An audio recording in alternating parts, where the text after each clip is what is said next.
Episode 8. More conflicts with Rome. The Battle of Carrhae was part of a centuries-long struggle between the Romans and Persians to control Mesopotamia, Armenia, Syria, and nearby lands. After the victory at Carrhae, Oroda sent troops into Syria, but this and another invasion in 38 BCE did not give the Parthians control of the region. The next great king, Phraates IV, soon faced another Roman invasion. This one was led by Mark Antony. As many as 100,000 Romans, foreign allies, and mercenaries marched through Armenia and entered Media. Phraates was able to destroy some of the machinery the Romans used to attack towns, such as battering rams, catapults and towers placed against city walls so soldiers could attack. Antony's Armenian allies deserted him, and the Parthians eventually drove him off. A treaty in 20 BCE once again set the Euphrates River as the boundary between the Roman and Parthian empires. With peace at hand, at least for a time, the Arsacids faced troubles in their own court. Around 10 BCE, Phraates IV sent 4 of his sons to live in Rome. The great king may have wanted to protect the boys from any possible violence at the royal court. Perhaps the move indicated his desire for good relations with Rome. They were treated well at the court of Augustus, the first Roman emperor. Some Romans, however, thought the arrival of the princes was a sign that the Parthians were bowing to Roman power. They considered the sons to be hostages. Phraates had a son with a woman who was an Italian slave and had been a gift from Rome. He chose this son, Phraates V, as his successor. The Parthian nobles disliked having a king with a foreign parent, and they grew angrier when Phraates V married his own mother. In 4 CE, the nobles killed the king and backed Oroda III as the new ruler. One of the other sons, Vonwons, then came back from Rome to rule Parthia. To the Persians, however, he seemed too Roman and had lost his ties to Persian culture, so the nobles forced him from power. After several years of turmoil, Artabanus II took power. Rome and Parthia had peaceful relations for most of his rule. Under Vologeses I, who took the throne in 51, Persia reasserted its control over Armenia. This led to another war with Rome. In 63, the two empires agreed to share control over Armenia. This peace lasted for more than 50 years. But Rome still wanted to expand to the east by taking over Parthian territory. In 114, the Roman Emperor Trajan invaded Armenia. From there he turned south and entered Babylonia. He took the Persian capital of Ctesiphon without a fight. The great king Osroes had already fled. Trajan reached the shores of the Persian Gulf and perhaps thought of going even farther, but trouble was stirring behind him. The people of the conquered lands were rising up against the Romans. In 117, while on his way back to Rome, Trajan died. His successor, Hadrian, 76 to 138, gave back most of the Persian lands Rome had just conquered. He realized it would be too hard to control land so far from the center of Roman power. Still, Rome had gained influence in Armenia at Parthia's expense, and it kept some land in northern Mesopotamia. 2 more times during the 2nd century Roman troops stormed Ctesiphon, in 164 and 198. Each time they withdrew, but only after either damaging royal palaces or looting the government treasury. Parthia had some successes of its own, invading Roman lands in Syria and Asia Minor. But the Parthians could never hold their gains. Parthia's last great military triumph against Rome came in 217. The year before, the Roman Emperor Caracalla, 188 to 217, invaded Parthia. According to Dignas and Winter in Rome and Persia in late antiquity, the emperor was guided by the idea that he would become the successor of Alexander the Great. Instead, he was murdered. The new emperor, Macrinus, led the invasion. The Parthian king Artabanus IV led an army that met the Romans at Nisibis, modern Nisibin, in southeastern Turkey. According to the Greek historian Herodian, in his history of the Roman Empire, the Persians used camels as well as horses in their cavalry and fought bravely. After 2 days of fighting, the battlefield was littered with bodies from both sides. Herodian wrote, "The Parthians stood their ground and renewed the struggle after they had carried off their dead and buried them. Finally, Macrinus asked for peace and agreed to give Artabanus money and gifts. One empire falls, another rises. The years of war with Rome and fighting in the royal family weakened Arsacid power in Parthia. Local nobles amassed great wealth and land.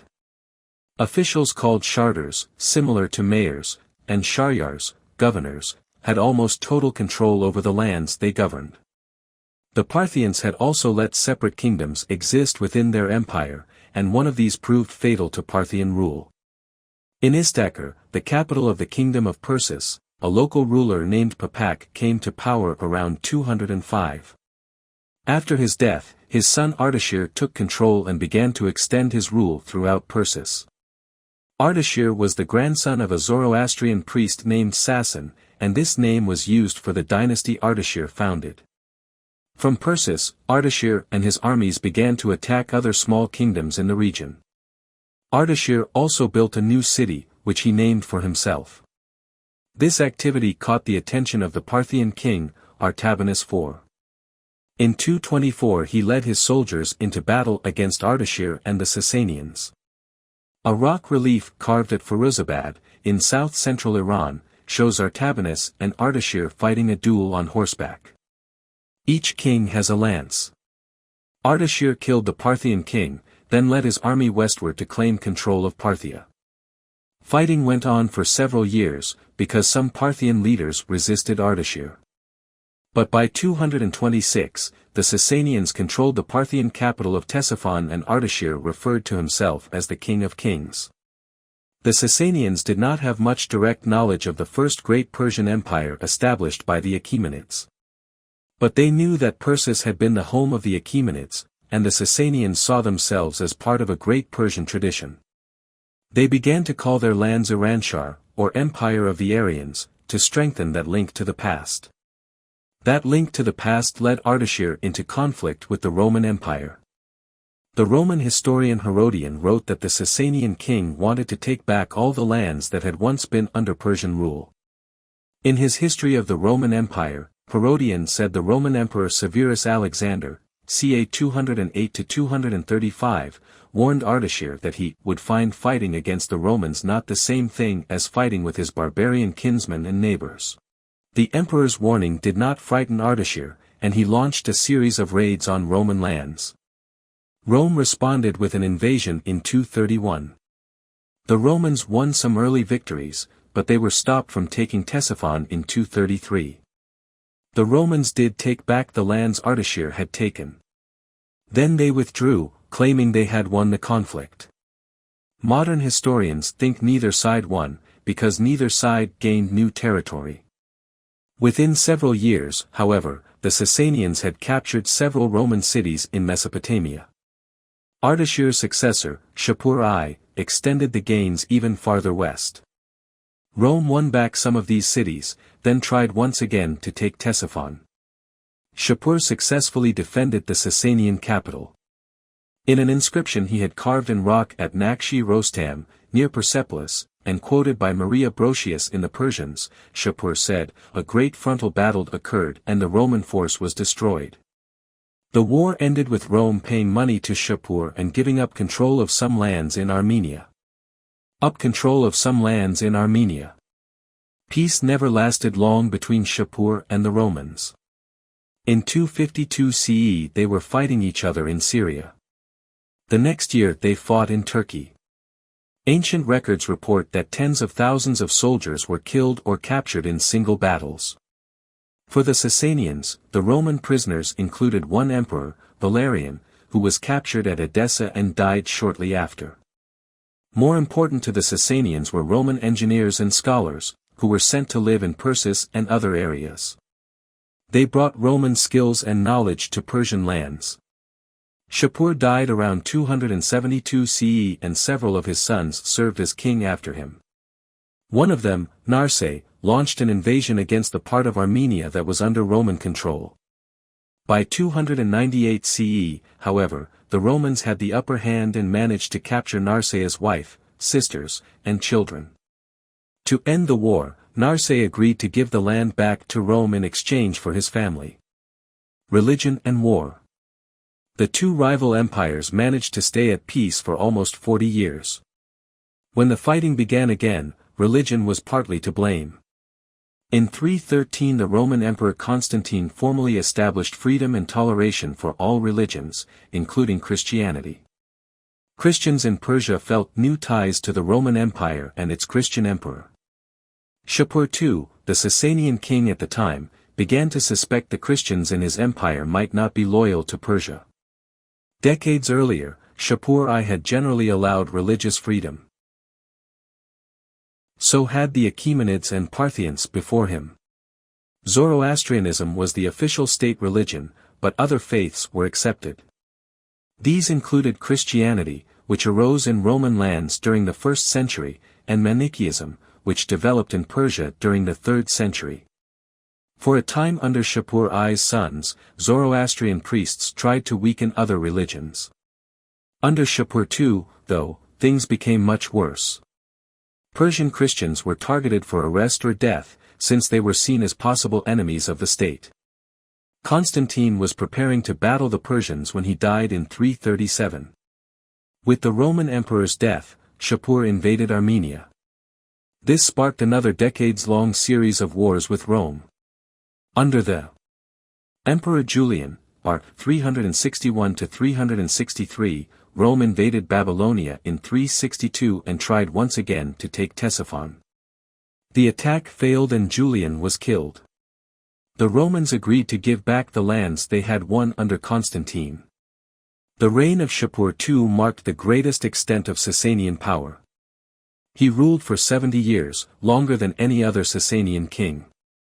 He strengthened the power of the central government. He built forts and defensive walls along the edges of the empire, and brought distant lands under his direct control. The king made laws and oversaw the bureaucracy, the layers of officials that keep any government running. Still, the nobles and the Zoroastrian priests did play a part in Sasanian governments. A king needed their approval when choosing his successor. For a time after Shapur II died, the nobles asserted some of their power. They helped force the end of the rule of Ardashir II. He was replaced by Shapur III, who was forced out in 388. Bahram IV took his place. While the Sasanians struggled to find a suitable ruler, they managed to keep peace with Rome. Both the Romans and the Sasanians had new worries. They faced attacks by various tribes on their frontiers. The Roman Empire was now split into two halves. The eastern half, which bordered Persian lands, was called Byzantium or the Byzantine Empire. Sasanian kings continued to persecute Christians in their lands, and some fled to Byzantium for safety. In 421, the Sasanian king Bahram V demanded that the Byzantine emperor send these Christians back to Persia. When he refused, Bahram started a war. It lasted only 1 year, but it signaled more conflict to come between Persia and Byzantium. Religion also fueled more fighting with Armenia, where Christianity was the official religion.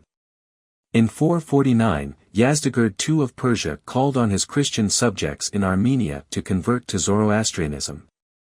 Many Christians then rebelled, and they asked Byzantium for help.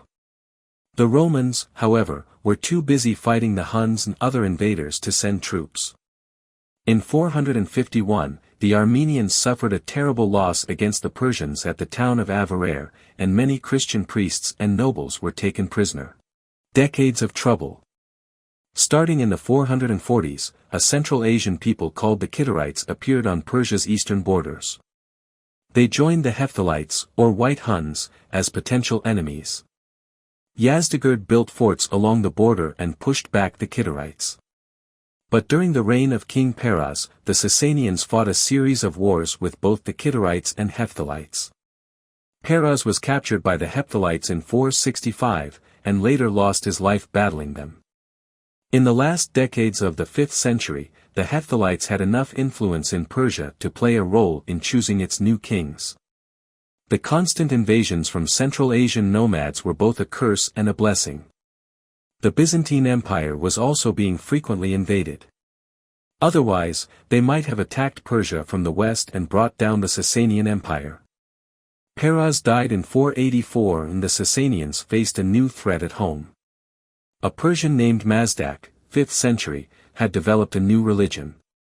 Mazdak called for all wealth to be shared by everyone and said all Persians were equal. These ideas threatened the Zoroastrian priests, the nobles, and the wealthy, who did not want to give up their riches or power. King Kavad, however, supported Mazdak.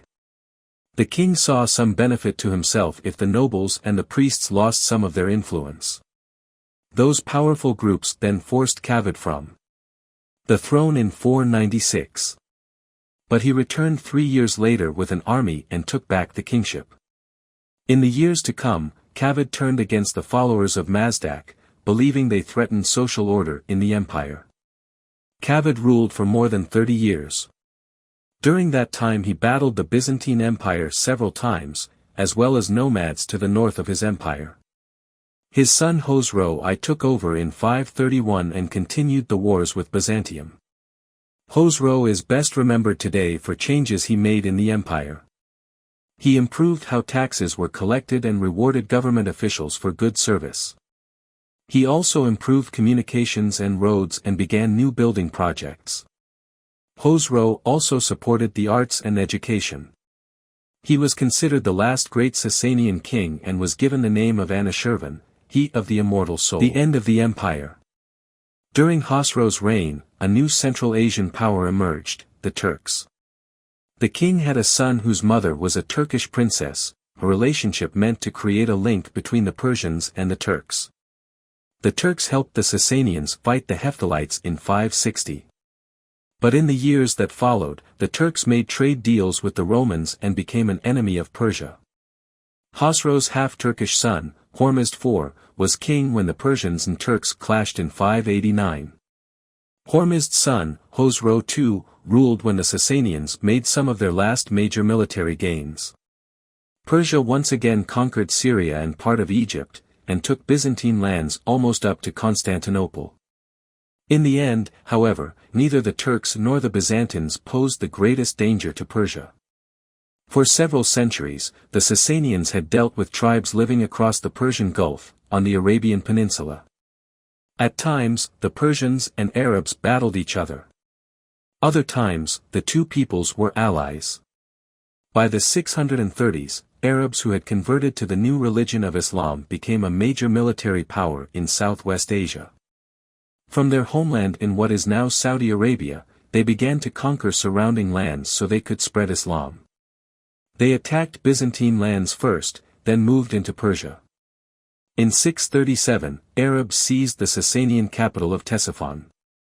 They kept moving eastward, taking Persian lands. In 651, Yazdegerd III, the last Sasanian king, was killed. The Arabs continued to invade land that had once been under Persian control. They took over Afghanistan and finally reached India in the early 700s. With the rise of this new Arab Islamic empire, the last Persian empire was gone. End of episode 8. Thank you for watching.